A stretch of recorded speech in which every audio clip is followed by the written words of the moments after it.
Hi friends, I'm Walter Bennett. Welcome back to Whispering Cottage Home. I don't know why some memories come back carrying the smell of dust, cotton, and old wood, but this one does. I can still see myself lying flat on my stomach on the braided rug beside my iron bed, one arm stretched beneath the chenille bedspread, feeling around in the dimness for a cigar box I believed held the finest treasure in the world. It wasn't much to look at, just an old cigar box with a paper label curling at the corners and a faint smell of tobacco that never quite left it.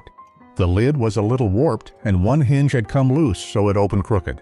But to me that box was a vault, a bank, a museum, and a kingdom all in one. Inside were marbles, bottle caps, old keys, pressed leaves, 2 bent nails, a smooth white creek stone, a piece of blue ribbon, and 1 nickel I had saved so long it seemed older than I was. If this brings back a memory from your own childhood, maybe a secret hiding place or a little treasure nobody else understood, I'd love to hear it in the comments. Sometimes, the smallest things are the ones that stay with us longest. I grew up in a small frame house on the edge of town, in a time when children were expected to make their own fun and stay out of the way when grown-ups were tired. Our house had a narrow front porch, cotton curtains that puffed in and out when the windows were open, and floors that creaked in certain places as if the house was clearing its throat. In my room, the iron bed had chipped white paint on the rails, and Mother kept a pale chenille bedspread over it, the kind with little raised tufts that left patterns on your cheek if you lay there too long. That room was hardly big enough for the bed, a wooden dresser, and me, but under that bed was my private world. I kept the cigar box shoved deep enough that Mother's broom would not reach it unless she got down on her knees, and Mother did not often have time for that. She worked hard from morning until dark. She washed clothes in a wringer machine on Mondays, hung them out in the yard, turned collars, patched knees, counted coins, and made supper stretch farther than supper had any right to stretch. My father worked at the feed mill then. He came home with dust in the cuffs of his pants and tiredness sitting on his shoulders. He was not unkind, but he was quiet in the way men sometimes got when there was more month than money. At the supper table, he would tap his fork once against the edge of his plate before eating, like he was thinking of something he could not say in front of children. I was 8 years old when that cigar box became mine. It had belonged to Mr. Hanley, who ran the little store with the screen door that slapped shut hard enough to make the penny candy jars tremble. Mr. Hanley smoked cigars out back near the loading step, and when the boxes were empty, he stacked them near the stove. One Saturday, after Mother bought flour, salt, and a small sack of dried beans, I asked if I could have one. He looked down at me and said, "What do you need a cigar box for, Walt?" I did not know how to explain that I needed a place to put the important pieces of the world. So I said, "Marbles." He laughed and handed me one with a red and gold label. "Don't let your mother catch you smoking," he said. I carried that box home like it was a Christmas package. That same afternoon I put my marbles in it, cat's eyes, Aggies, Steelies, and 1 cloudy blue shooter I had won from Eddie Barker behind the schoolhouse. We used to play marbles in the bare patch near the back steps where nothing would grow because everyone walked there. In spring the ground stayed damp and cold under our knees and our fingers smelled like mud and chalk dust. We drew circles with a stick, argued about rules, and got so serious you would have thought the whole future of America depended on one boy knocking another boy's marble clean out of the ring. I was not the best player, but I was careful. I learned how to crouch low, tuck my thumb, and let the shooter roll off the side of my finger. When I won that blue marble, I did not holler. I just slipped it into my pocket and walked home feeling 10 feet tall. That was the first treasure. The bottle caps came later. I found them near the filling station and along the road after town picnics. Some were bent, some still had bits of cork inside, and I liked the colored ones best: red, green, yellow, silver. I would line them up on the braided rug in my room and pretend they were coins from different countries. My sister Ruth, who was 5 then, would come in and try to touch them, and I'd hiss, "Don't. Those are mine." She would fold her arms and say, "They're just trash." But she knew better. Children know when another child has made a kingdom. Once I let Ruth hold the old brass key I had found near the church steps. It was heavy and blackened at the teeth, and I was sure it opened a hidden door somewhere, maybe in the courthouse, maybe in a rich man's attic, maybe in a train station locker where a mysterious suitcase had been waiting since before I was born. I made up stories about that key while lying under my chenille, spread on winter nights, listening to sleet tick against the window and Mother moving around the kitchen below. Back then, a child could build a whole world out of a useless key. In summer, I added pressed leaves. I would choose the smallest, reddest ones from the maple near Mrs. Porter's fence, or the yellow ones that looked like little flames, then flatten them between the pages of an old spelling book. They came out dry and delicate, with thin veins showing like lines on an old hand. I kept them in the cigar box because they seemed too fragile for ordinary places. I had a creek stone too, white and smooth as a bar of soap. Eddie and I found it one August afternoon after we followed the drainage ditch past the neighbor's pasture. We were barefoot, and the grass scratched our ankles. The dust on the road stuck to our feet until our toes looked gray. We pretended we were explorers, though we were only 3 blocks from home. We drank from somebody's pump without asking and dared each other to cross the shallow creek on a fallen limb. I slipped and got one shoe wet. That was a problem because I only had one good pair for school. Mother noticed at once when I came in. "Walter Bennett," she said, "you think shoes grow on trees?" I said, "No, Mom," and stood there ashamed while my socks squished a cold against the floor. She did not yell long. She simply put the shoe near the stove and pressed her lips together. That was worse. I knew that look meant worry. Not anger, worry. I didn't understand much about money then, only that it made grown-ups lower their voices. I knew Mother turned flour sacks into dish towels, saved bacon grease in a tin by the stove, and cut the soft spots out of apples instead of throwing them away. I knew my father's work boots were cracked, but he kept rubbing polish into them as if shine could mend leather. I knew my school pants had cuffs let down so far the old crease still showed halfway up my shins. But I did not know we were poor, not fully. Children don't always know the names of things. They know the feeling of them. They know when there is no second helping. They know when Mother says, "Not this week." They know when other children have lunch wrapped on wax paper with cookies, while yours is a biscuit with cold gravy inside. They know the shame of shoes that squeak or sleeves that don't quite reach the wrist, and yet, there under my bed, I had treasure. That cigar box made me feel like I owned something no bill collector, no teacher, no neighbor, and no grown-up could measure. I would pull it out when the afternoon light came through the cotton curtains and made pale squares on the rug. I would open the lid slowly and take inventory. Marbles first, bottle caps next, keys, leaves, stone, ribbon, nickel.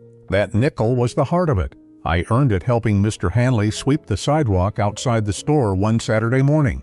He gave it to me with a wink and said, "Don't spend it all in one place." The thing was, I did not spend it at all. A nickel could buy something then. You could get a bottle of pop, a candy bar, or enough penny candy to make a boy feel foolish with happiness.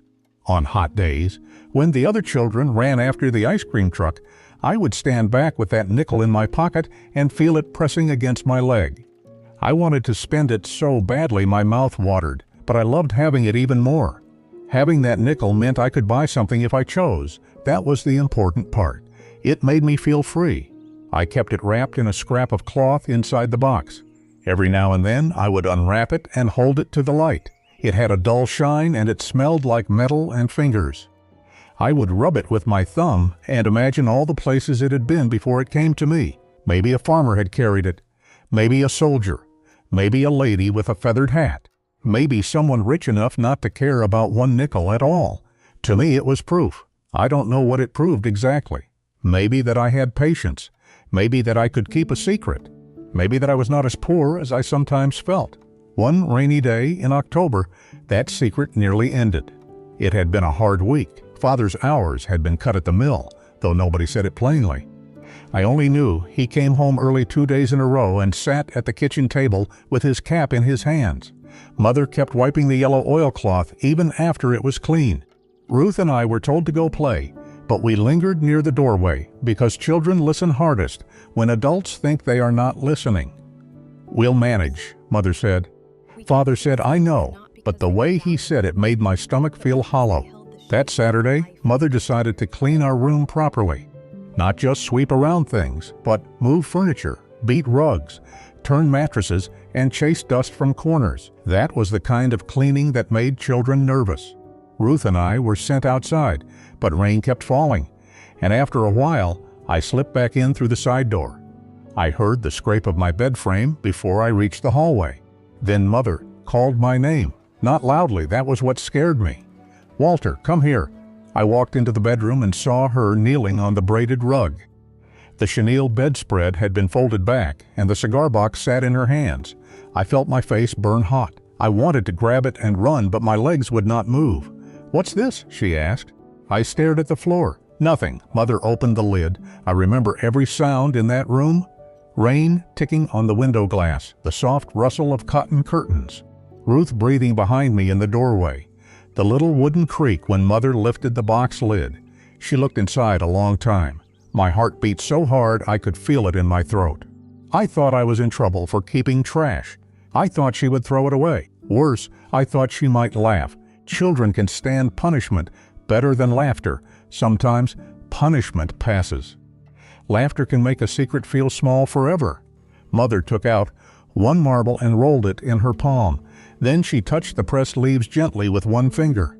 She saw the old keys, the bottle caps, the creak stone, the ribbon, the bent nails, and finally the cloth-wrapped nickel. She unfolded the cloth. For a moment, her face changed. I did not understand it then. I thought maybe she was angry I had money hidden when the family needed it. 5 cents was not much to a grown-up, but in our house, nothing was nothing. "Where did you get this?" she asked. "Mr. Hanley paid me," I said quickly. "For sweeping." She nodded and held it a little longer. Then she did something I never forgot. She folded the nickel back into the cloth, placed it exactly where it had been, and closed the lid. "Under the bed is no place for something important," she said. My stomach sank. But then she reached up into the dresser and opened the bottom drawer. The one where she kept winter socks, a mended wool scarf, and things we did not use every day. She tucked the cigar box into the back corner and covered it with a folded pillowcase. "There," she said. "Dust won't get to it." That was all. She did not ask why I saved those things. She did not tell me bottle caps were dirty or leaves were foolish. She did not take the nickel. She did not laugh. I stood there with tears in my eyes, though I would have denied it if anyone had asked. Ruth said, "Can I see?" Mother looked at her and said, "It belongs to your brother." Those 5 words gave me a dignity I had not known I needed. For the rest of that fall, the cigar box stayed in the dresser drawer. I still took it out, but more carefully. Sometimes Ruth sat beside me on the rug, and I let her choose one bottle cap to be queen of whatever imaginary town we were building. We made roads from shoestrings and houses from matchboxes. The marbles became planets. The brass key opened a castle. The nickel was kept wrapped, because even Ruth understood that some things are not for spending. Outside, the world went on being hard and ordinary. Father found more work before Christmas, though never enough to stop worrying. Mother kept patching and saving. The screen door still snapped shut. The schoolyard still smelled of cold dirt and pencil shavings when winter came. My cuffs were still too short, and my shoes still had a place where rain could sneak in if I stepped wrong. But inside that small room, beside the iron bed and the chenille spread, I had a feeling I could not name. I think now it was ownership. Not of land or money or furniture, but of my own little life. Years passed, as they do.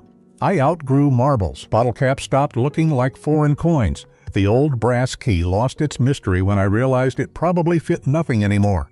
I left home, worked, married, raised children, paid bills, bought furniture on credit, painted rooms, repaired gutters, thought about home improvement and home comfort in the practical way grown-ups do. My wife and I once talked about kitchen remodels and small home ideas, as if a better cabinet or a fresh coat of paint could finally make us feel settled. Maybe they helped some. A family home needs care, and a little home decorating can lift the spirit. But no piece of interior design, no home makeover, no fine heirloom furniture I ever owned felt quite the way that cigar box felt when I was 8 years old. After Mother passed, Ruth and I cleaned out the old house. By then the neighborhood had changed. The Hanley store was gone. The creek behind the pasture had been narrowed and pushed behind a fence. The schoolhouse where we played marbles had become offices. My old room looked smaller than any room had a right to be. The iron bed was still there, though the paint had chipped worse. A different spread covered it, but in my mind I saw the old chenille one, pale and nubby, with the afternoon light lying across it. The cotton curtains were yellowed from age. The braided rug had a thin place near the doorway, where feet had passed for years. Ruth opened the bottom dresser drawer and laughed softly. "Well, Walt," she said, "look here." There it was. The cigar box. I had forgotten it and remembered it at the same time, the way old memories sometimes rise before you can call their name. The label was faded. The hinge had finally given up. When I opened it, some of the leaves had broken into dry little pieces. The marbles were still bright. The bottle caps were dull. The white creek stone looked exactly as it had when my bare feet were dusty and the world was only as large as our town. The brass key lay there like it had been waiting to open something after all. The nickel was still wrapped in cloth. I sat on the edge of that old bed and held it in my palm. That was when I finally understood my mother. She had found a box full of trash. Any busy, tired woman could have said so. She could have thrown it out and been reasonable. She could have taken the nickel and told me families had needs. She could have scolded me for hiding things. But she saw something else. She saw a little boy living in a house where money was tight, where shoes had to last, where fathers worried and mothers stretched meals and children learned not to ask for too much. She saw that I had gathered up the world's overlooked pieces and made myself feel rich. That is what children do when they do not have much. They turn bottle caps into coins. They turn old keys into doors. They turn creek stones into jewels. They turn one nickel into a fortune. And maybe the kindest thing a grown-up can do is not laugh. I think about that often now, especially in these later years when people talk so much about what a home ought to have. I have lived long enough to know that a home is not made precious by how new it is, or how expensive, or how perfectly arranged. A cottage home, a farmhouse-style room, a rented room, a little house with thin walls and patched curtains, any of them can hold a child's whole universe. What matters is whether someone inside that home understands the worth of small things. Mother understood. She let my treasure remain treasure. I still have that cigar box. It sits now on a shelf in my den, not displayed fancy, not under glass, just resting there among family photographs and old books. My grandchildren have asked about it. I show them the marbles, the bottle caps, the key, the stone, and the nickel. They smile politely, the way children do when they love you but cannot yet understand your heart. Someday, maybe they will. Someday, they may hold some small useless thing and realize it carries a whole room inside it. An iron bed, a chenille bedspread, cotton curtains moving in the rain. A mother kneeling on a braided rug, choosing tenderness when laughter would have been easier. If this story reminds you of something you kept as a child, a marble, a coin, a pressed flower, a note, a key, or just a secret place under the bed, share it below. Your memory may open a door for someone else, and if you enjoy these quiet stories from the old days, I'd be grateful if you like this video and subscribe to Whispering Cottage Home. It helps keep these memories alive. As for that nickel, I never spent it. After all these years, it still feels like wealth to me, not because of what it could buy, because it reminds me that once, in a little room with a creaking floor, a poor boy opened a cigar box and believed he had enough, and for a few shining minutes, he did.